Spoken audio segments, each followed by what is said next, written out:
Spirit Aerospace. And Jim, I have to say, we sent your bio out to everybody, so that's pretty impressive. You have a long history in manufacturing. That means I'm old. So we're just going to let you take it over from here. Sure. Hey, it's always a privilege to talk to leaders and members of the community at Spirit. We look forward to doing this, and like I said, it's a privilege for me to spend some time with you today. And thank you for joining us. So there's really two parts to our presentation today. One is our outlook for 2021, as everybody knows, especially in town, which is a lot of aerospace companies. But I'm glad that we've got a lot of diversity. It looks like in this audience, but 2020 was anything but a normal year. So we're going to talk about 2021, the outlook, and then what are we doing to improve our business going forward, and a highlight on technology and digitization. And one of our mantras is emerging stronger, right? As the market recovers from the pandemic, and for us, the 737 MAX obviously was a big impact. So let me get started. I've got a lot of slides. Some of them I'll go over relatively quickly, and then I think there's going to be some questions and answers at the end. So yes, Jody, if we move forward. And just while we're on, if you have a question, please put it in the chat, and then we'll address it at the very end so Jim can do his whole presentation, and I'll be monitoring the chat. Yeah, so just this is our leadership team at Spirit. We're headquartered in Wichita. We were an $8 billion company before the MAX grounding and the pandemic. Last year, unfortunately, we reduced to $4 billion, but we are optimistic going forward. So two key changes on this org chart for those of you that follow Spirit. Tom Gentile, hard to believe, just had his 5th anniversary at Spirit. So he's been our president and CEO, but we appointed Sam Marnick, who's right below Tom there, as our chief operating officer. And that role was filled about 6-7 months ago. That was vacant. We hadn't had that position. So Sam actually came from the part of the due diligence team with Onyx when the purchase was made of Boeing Wichita and Oklahoma. So she's been with Spirit on and off for 15 years. And then the other change we recently made was Mindy McFeeters, all the way over to the right, was just announced as our senior vice president, general counsel, and corporate secretary. And Mindy's been in the Wichita area. I believe she grew up here, so was pretty well known in the community.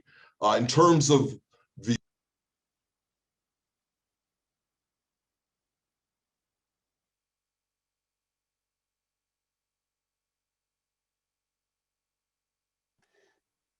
Jim, you muted yourself. I'm sorry. Can you hear me now? Yes. Okay. Yeah, I didn't touch anything. So anyway, so what we did here is we put our fabrication operations where we make things and combined it with our supply chain where we buy things. And as we become smaller, we're optimizing what do we buy, what do we make. So that was really the crux of that change. Okay, so let's talk a little bit about, as I mentioned, 2020 was anything but a normal year. As I said, we had a reduction in revenue of about 50%. To put it in perspective, in 2019, we were doing 52 737 fuselages and other apparatus per month at Spirit. That's really our bread and butter. That represented 50% of our revenue as a whole company. Last year, we averaged about 7 a month, right? So there was an 86% reduction in the number of 737s that we shipped to Boeing compared to the previous year. So because of that, and the pandemic, obviously, which really shrunk. At one time, commercial aerospace travel was down 85% right around the last year at this time. So we had to reduce 8,000 employees globally. We reduced executive pay. implemented 4-day work weeks. We had a whole bunch of other employees on rolling furloughs. We reduced our purchase services, a lot of our costs. Unfortunately, we had to announce the closing of 2 Spirit facilities, a small operation in San Antonio, Texas, which is now ceased operation, and then one of our legacy sites that actually came from Boeing in McAlester, Oklahoma, that will wrap up operations here in the third quarter of this year. So again, very unfortunate things that we needed to do. That total cost reduction going forward, if you look at all these things, is about $1 billion per year, and that's all part of the right sizing. On the next slide, this is something that our CEO Tom Gentile just shared with the investment community. If you look down all the way down the bottom, that's really our focus for 2021 through 2024. Diversify our business. One thing we learned, obviously, being so reliant on the 737 and the 737 MAX, obviously when that went down to basically very low levels, that had a huge impact on us. We want to delever. We took on a lot of debt the last 2 years. So we want to obviously pay that back. And then the third thing is, as the market recovers, we want to get back to the margins that we had in 2019 before all of the impacts that we sustained. So if you look at this chart, the right-hand side is the execution side. The left-hand side is the strategic priorities. So obviously it starts with people, talent, and inclusion. I'm going to talk a lot about the things we're doing digitally to make ourselves a better company, a world-class manufacturer. Fundamentally, we're a design house and a manufacturing house, and then talk about the make, buy, and supply chain and what we're doing. Over to the left is the more strategic priorities. Boeing is still our largest customer, but you'll see that's shrunk some in the past few years.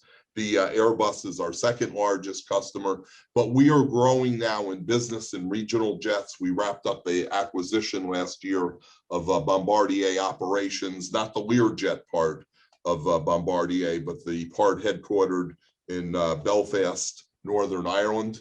And they had a big aftermarket business, so our aftermarket business is doubling. And last year, we did some non-aerospace manufacturing. I know this was in the news locally, but we did make 20,000 ventilators. We had a partner, Vyaire, in California, and we actually took the old Honeywell facility at the airport and manned up. We had 800 people at one time working there. And we made 20,000. That program wrapped up in October, but really was mass produce the ventilators. To put that in perspective, we made 20,000 in about 5 months. The year before, Vyaire had made 1,400 ventilators, just to put it in perspective. So again, our vision is diversification, becoming manufacturing excellence and champion, and diversify, delever, and drive our margin. Next slide, please. So you'll see that in 2019, when we were doing 52 737s per month, over 600 in that year, the 74% of our business was Boeing commercial, 16% was Airbus. You could see the aftermarket and business jets were very, very small. Fast forward to this year. Now, a lot of this obviously is because of the change in Boeing, but Boeing is actually down to 44% of our revenue.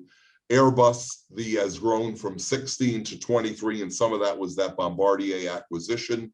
The defense business is growing. Our goal is to get $1 billion defense business. That's going to take us several years, but defense is growing about 20% a year. And you can see the aftermarket in the business jet business now is 15%, as opposed to 2019, it was 8%. So those are other growth engines for Spirit.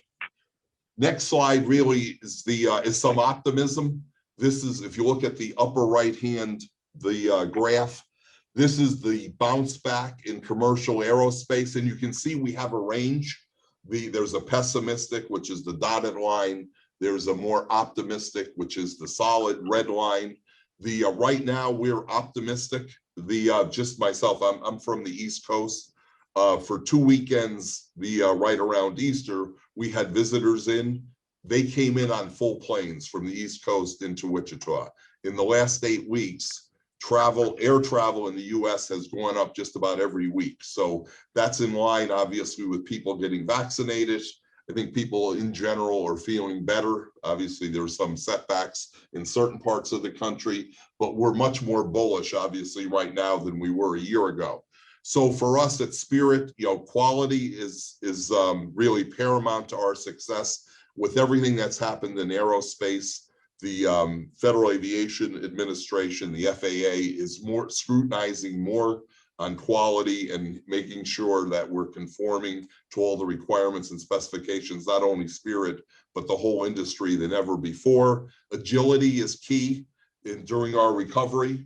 Again, about diversifying, especially in defense business jets.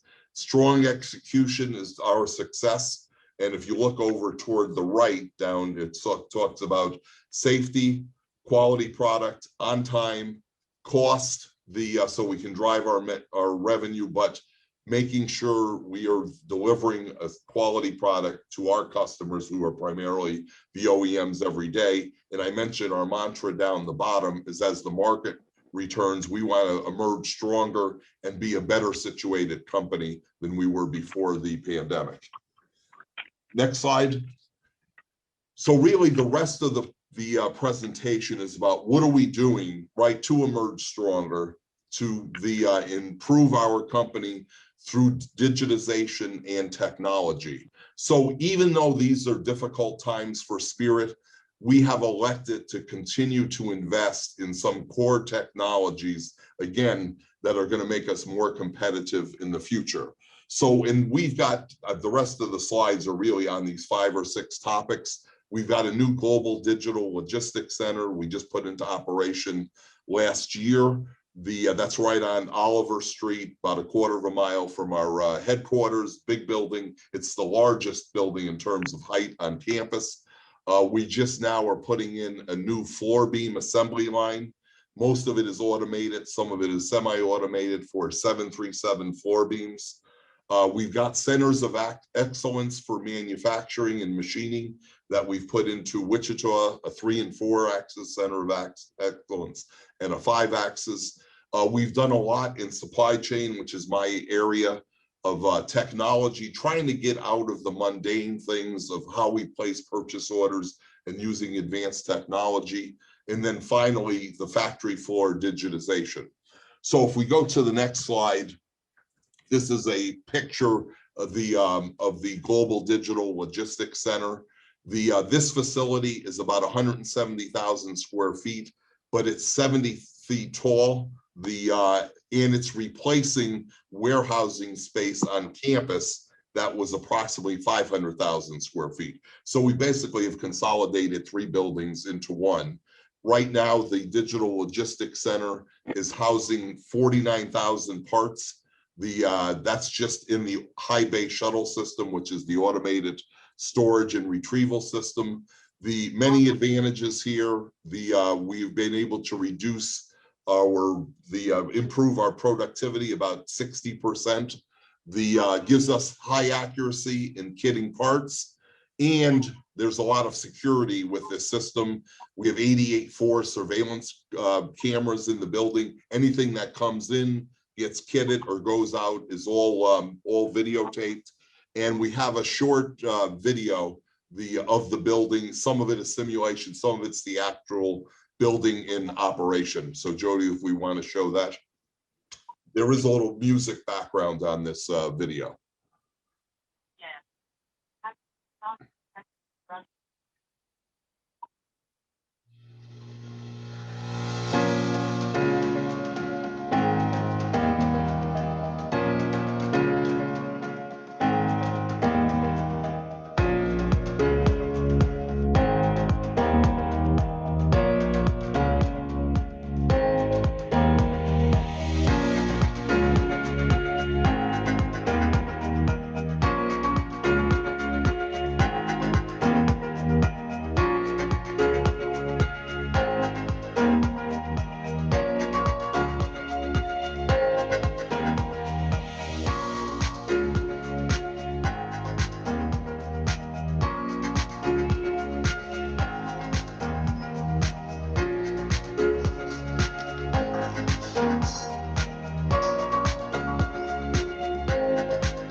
So that gives you a little flavor for the building. We haven't had visitors because of the pandemic and all that, but we're looking forward to having some of our key suppliers in and other stakeholders.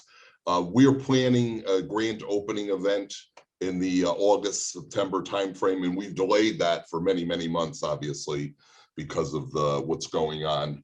But overall, this has been very successful for us. Okay, next kind of breakthrough technology that we're introducing, and this is that 737 floor beam assembly line. Most of it is automated. So this is inline manufacturing, and the inspection is along the line, and a lot of that is automated also, so we don't have a lot of stops. Real-time performance, we had 54 people in this. As when this is completed, and we're just into turnover right now, we'll have that area to 27 people. So it's about a 50% improvement in efficiency, but just as importantly is the quality, and we're able to reduce our work in process by 70%. Going to the next slide just shows a little more statistics on so the old over to the right was the old flow. Hard to believe, right? To make a floor beam assembly, how many steps there were. In the future state, there's 8 stations, and the product has conveyance, right? Moving between station to station without human interaction. So you can see the cycle time has been reduced from 84 hours. That's total elapsed time, right? And 85%, 90% of the time, the product was not moving, right? It was staged or just being stored. The WIP is reduced 70%. We are expecting 98% realization or productivity. And as I mentioned, the direct labor is reduced significantly. If we go to the next slide, here are the 8 stations compared to, we had over 100 processes if you looked at that map that we had worked out. So again, better costs, throughput, and quality. And that's the whole justification. Now, keeping it real, we justified this when we were at 52 737s per month. So it's going to take us a few years to capture our investment as the market, recovers. I've mentioned 737 a few times. Last year, we did an average of 7 airplanes per month. Right now, we're at 10. We're going to 15.75 in the next month and a half.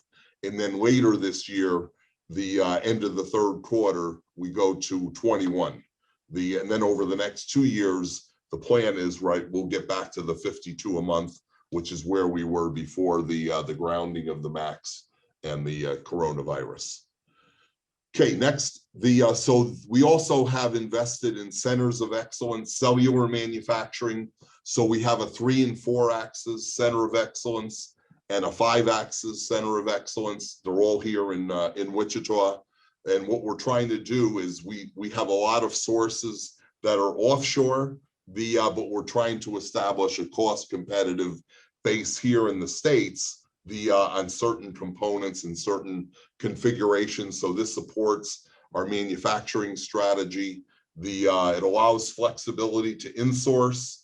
And if we have a distressed supplier that we can temporarily do cover with capability inside, and also it gives us the opportunity to do third-party sales, including defense business. So next slide, just shows this is the 3 and 4 axis. So what we have here is we have 3 Mazak 3 and 4 axis cells. One cell has 6 machines in line. The other two cells have 5 machines. These are horizontal milling machines. Roughly the size of the aluminum part we can do in these machines are 3 foot long by 2 foot wide by 1 foot thick. It's a cube of about 10, 12 cubic feet. Okay, the next slide is our 5-axis machining center of excellence. Again, this is in a separate building in our campus here in Wichita. Here we have 2 cells of 6 machines each. These are Makino advanced technology machining cells. Both of these are close to lights out operations. The employees really load the parts, but the machines really are self-adapting. They run lights out. We can load the machine up, when our volume is there for third shift and have it run through the night. And then the operator will start reloading it the next morning. So again, the better throughput, better quality and consistency, and we can monitor these machines, using advanced technology. So we know when something is starting to go out of tolerance before we actually make poor parts. Okay, next, so that's our manufacturing. We also have quite a few technology initiatives, especially in supply chain management. So I've got a brief overview of those. So we're using the robotic process automation. I know other companies in town are certainly using this. Cocca Industries, are big into robotic process automation. We're changing some of our inventory policies to reorder point. We're using some technology to help manage our inventory better called Lean DNA. And then things we're working on in the next few years are what's called SCM control tower. And for self-manufacturing, our fabrication operation and assembly, it's referred to as floor site. So some of these slides, there's a lot of information. I'll just hit the highlights and try to keep it moving so I don't get you bored to death here. Next slide is so this is the overall landscape as we look today. So the two blue boxes, one is called integrated business planning, and the other one is called reorder point. Those are in-flight projects right now, going to be deployed this year. The items in yellow, the items in green, which is the SAP, we're an SAP-based company. Those are in place. We've got robotic process automation in place, and we've got this Lean DNA inventory management system in place. On this IBP, our plan is to get full implementation of 737 in the September to November timeframe, and then reorder point in the July to October timeframe. Next slide. Okay, so what is the integrated business planning? This is a process and a module from SAP, and what it really does, it provides us to manage changes that happen from our customer, Boeing, Airbus, Gulfstream, whoever. Today, there is a direct line from our customers into our business process. We don't have a test environment or a simulation environment. So if you're a supplier of ours, you will see changes very quickly. And that's not a good thing, quite honestly. But the whole process takes up to 2 months for us to put in a new master schedule. And to put that in perspective, last year, we had 14 master schedule changes on the 737 on the 777 program alone. That's more than one a month. So we are very, we know that our suppliers and our manufacturing operations, right, they're not that adept to be able to handle that much change in such a short period. So this process will help manage that. Really gets us so we can do it with simulation, making sure we're making the right decisions, and give our internal customers and suppliers a heads up of what's coming. So this will reduce schedule disruption and get us more effective with our supply base and our manufacturing operations in terms of production efficiency. Next slide is the robotic process automation. So what is robotic process automation? What we're trying to do is take the mundane, administrative-oriented, labor-intensive tasks and have them being done in an automated fashion. So probably the best example of this is, in order to release a purchase order, we start with a purchase requisition, whether we're buying production parts or indirect parts, and then a buyer manually goes in and converts that purchase requisition into a purchase order, which goes to a supplier. If we go to the next slide, and really I'm down to number 4, the number 3 on this list, where it says purchase requisition to PO. So in the month of February alone, we generated with robotic process automation 1,200 purchase orders that didn't have to be touched by the buyer. So we've got this into a routine. It runs every night. So again, we're trying to get the buyers to do value-added work, manage the suppliers, communicate with the suppliers, and get some of these mundane tasks off of their desks. In number 5 down there, we generated 32,000 purchase orders, and these are purchase orders that look 1 year ahead. They're called min-max purchase orders. So again, to do this, manually is a great effort. So we're using technology to do those type of tasks so the buyers can work on more value-added processes. Next slide is the reorder point.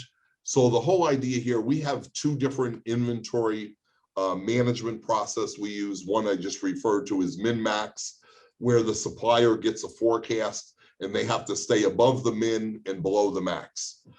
We also have discrete purchase orders, which are primary for lower volume programs, where the supplier is asked to supply parts on a certain day at a certain number.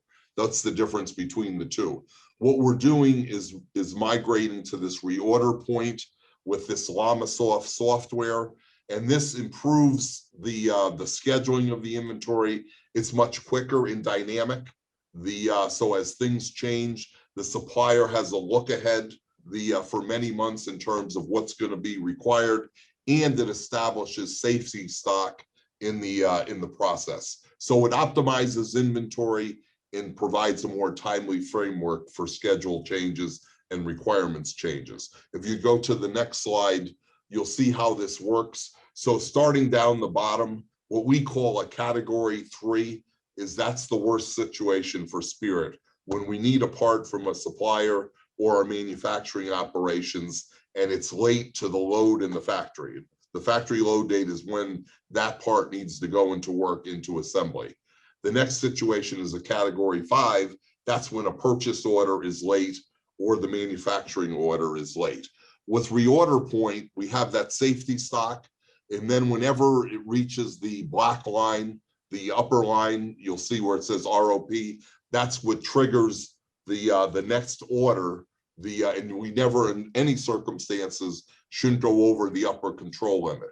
So this has a forecast and the agility of the min-max, but it also updates very timely to overcome some of the deficiencies of the discrete purchase orders.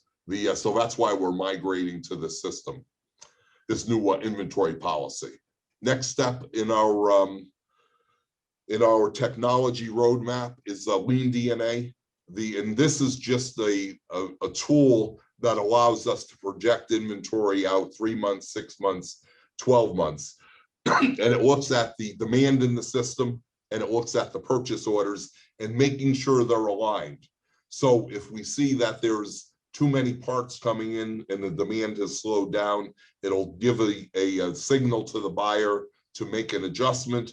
If we've got new demand and not enough purchase orders, then it'll give the buyer a notification that they need to up their quantities or release new purchase orders. So it's a way of keeping things in balance. And again, it's a production and efficiency tool for our buyers. If you go to the next slide, the whole idea here, and this can be at the buyer level, where the buyer can come in every morning, go into Lean DNA, and it'll help show what inventory actions need to be taken on purchase orders, what shortages the buyer has, and what their inventory levels are for the statement of work that they're managing. This has been a good tool for us. We've got this globally deployed now for the last year and a half. Next slide is the only difference between this slide and that first slide that I showed you is to the left lower. These are the 2 things we're doing in between now and 2024. The one upper left is the SCM supplier control tower. This gives us the opportunity to work in a partnership with the supplier, so we know our parts are tracking the schedule within their factory. And the same thing on the shop floor with Floorsight, that does the same thing to be able to track parts through our manufacturing fabrication operations. So if we go to the next slide, you'll see the control tower. And again, we can eventually we'll do this globally, but the whole idea here is for us to track the parts at the suppliers. You know, one of the key things we have when we make changes in engineering, we don't really have an easy way to determine, did the supplier buy the new material? Let's say it requires new raw material, aluminum rather than titanium. This allows us with artificial intelligence and self-learning to look into the supplier's supply chain and the supplier's operation to make sure our parts are queued and progressing as needed to meet our production requirements. So if we go to the next slide. So this is the overview. So it's a real-time network. It gives us the visibility into the supplier. If the fifth or sixth bullet down on the left there says net inspect, all of our suppliers in aerospace are required to use net inspect for first article inspection when a part is made the first time. But we want to use that tool now to inspect normal production. Whenever there's an inspection point on a product, we can latch onto that, and then we'll know where that part is, both within our factory and within our supplier's factory. So that's the mechanism to track through the supplier. This is a secure system. We have not launched this yet. It's still in the development phase, but we see this as a big improvement in assuring we have the parts so we can be productive and get the right parts, the right assemblies at the right time to our OEM customers. Okay, the next slide is the digital factory. So this is the same type of thing where we have a factory overview. We can see the schedule of the parts, the selecting and completing jobs, with dashboards, looking at individual machines, making sure they've got the availability, they're working as prescribed. So this whole thing, it's a cloud-based solution. It allows us to manage our parts, improves asset utilization, and most importantly, shortens the lead times and reduces our WIP. Next slide, just shows and this is a project we've been at this for a year in Wichita. Eventually, we'll deploy this to other sites. But to the left, you can see it gives you a dashboard in terms of this is the current state. To the right, it's what it's looking like today in terms of alerts. This is proactive. It prompts us. We don't have to go in. It's not paper-based. So there's a lot of improvements here. And this is really both the control tower and floor site is the digitization within Spirit in terms of our manufacturing and supply chain. Next slide.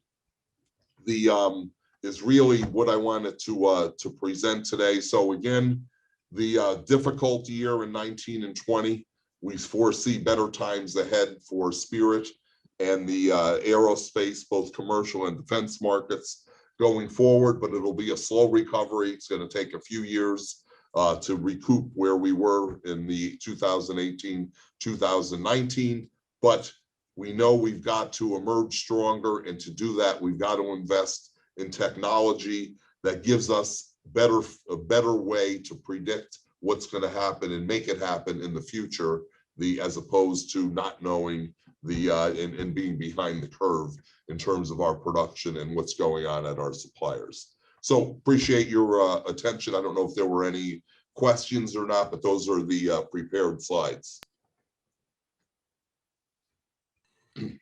No, we did not have any questions come in the chat during that time. So I want to open it up to anyone to ask any additional questions now. You can either put them in. Hopefully everybody is still awake. Yeah, there's actually one question that did come in. Can you share about the military work that you do? Well, so there's some work that we do on military. That's what's called commercial military. And then there's other work that's classified. We can't comment, obviously, on the classified work. But on the commercial side, there's a derivative for the 737 called the P8. and the P-8 is a modified 737 for the Navy, and it's a sub hunter. So this goes back actually to the 1980s. There was a plane that Boeing made called AWACS, and what an AWACS airplane was, it's up in the air, and it really is a radar system for all airplanes, all military airplanes that are in the air, both friend and foe. That same technology during the Gulf War was used for the land-based systems called JSTAR. There we used it for tanks. So it's using that same technology now for submarines and ocean-based vessels. And it's called Poseidon. The United States Navy is using them. We just got an order from Germany, Israel, and India. So that's a long-term platform. The other thing, if you're in Wichita, obviously McConnell Air Force Base is one of the first Air Force bases in the United States getting the new tanker. The tanker was very much in the news the last 10 years. We actually make the part of the tanker. It's a 767 modified program. So this is another commercial program where we're doing defense work, shipping it to Boeing, and then Boeing delivers the tanker to the Air Force in this case. So those are two exciting programs, long-term programs. They're not high volume, but they're long-term, they're steady, and that's part of our growth in our military work over the years at Spirit. Thank you. Does anyone else have any questions they'd like to share in the chat? Terrence, would you like to unmute? The problem we have is a lot of people really took it on the chin who were suppliers for the past year. How are they going to be rewarded for their downfall of the past year? Yeah, so we certainly understand that. We've been working with a lot of our suppliers, local suppliers, global suppliers, on how we can soften the blow. We've put together a special leadership team at Spirit, working with our suppliers. Not in hundreds of cases, but in select cases, we have come to agreements with suppliers in terms of allowing them to ship, even though, quite honestly, we have way too much inventory ourselves that we didn't need it. Giving them higher volumes even during these times. I think the best reward for our suppliers is as the market comes back. Boeing and Airbus will deliver more airplanes. We're what's called a tier one. The Spirit, we will deliver more airplanes, and we're staying with those same suppliers, right, on the upswing, just like it was before. But it's a very difficult situation that we've all gone through the last 18 months. As I mentioned right up front, right, we laid off 8,000 employees, about 50% of our workforce, globally. Obviously, no one anticipated that in 2018 and 19. And if we know our local partners here in the Wichita community, unfortunately, have had to do the same thing. We had a executive program management review this morning with a local company. They had 1,200 employees. Now they have 500 or 600. But the good news is they're hiring just as we are. This past Friday, we hired 40 employees. Doesn't seem huge, but we are going to be hiring as the year goes on at Spirit because the rates are increasing on the 737. But I understand your question, and I certainly understand your concern, and we are obviously very concerned about our supply chain and our business partners in the community.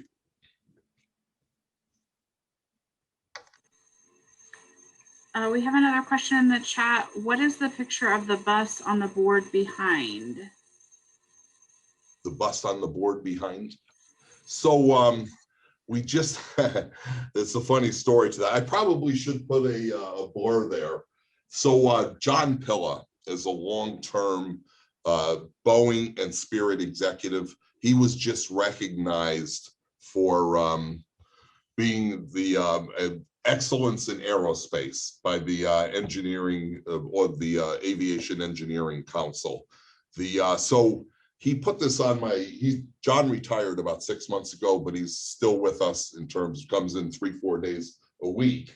And we were at a meeting together and I said something and John took it that I threw him under the bus. You heard that term, right? Under the bus. So 2 days later, he came in and he says he didn't want me to take this down until he officially, physically leaves the company, which is about a year from now.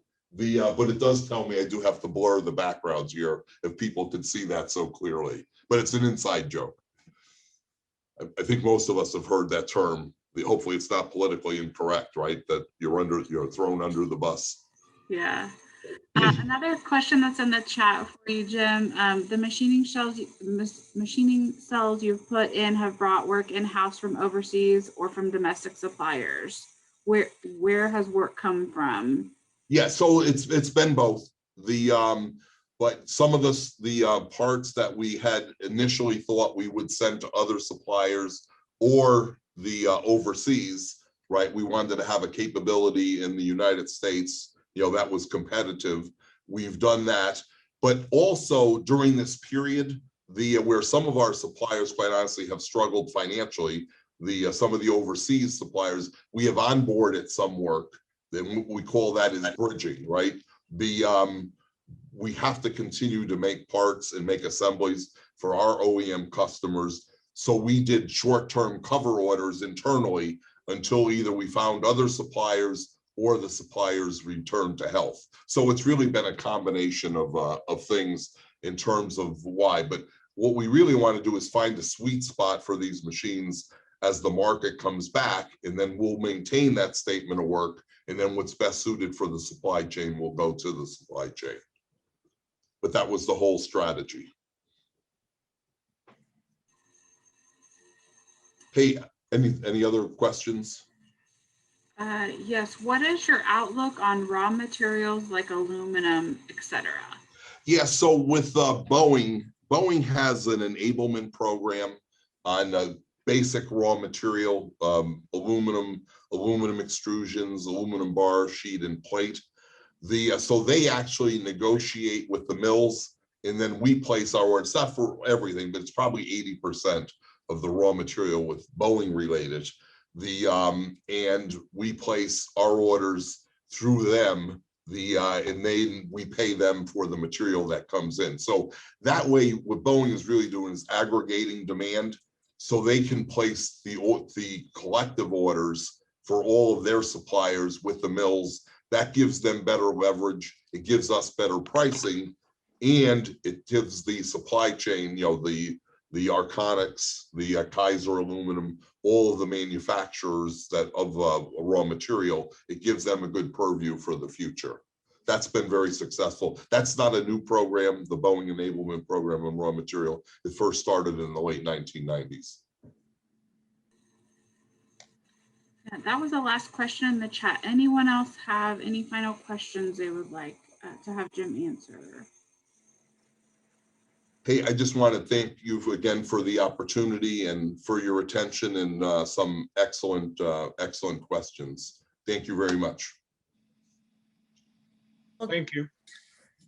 Jim, we want to thank you and Jody and also Molly for your time. And we will find a time we're going to present with you. We have a Keeper of the Plains plaque that we would like to present. Oh, thank you. Appreciation. So we will make sure and figure a way to get that out to you. Sure. Hey, thank you very much. And again, it was our pleasure to participate today. Have a good day and evening. You too.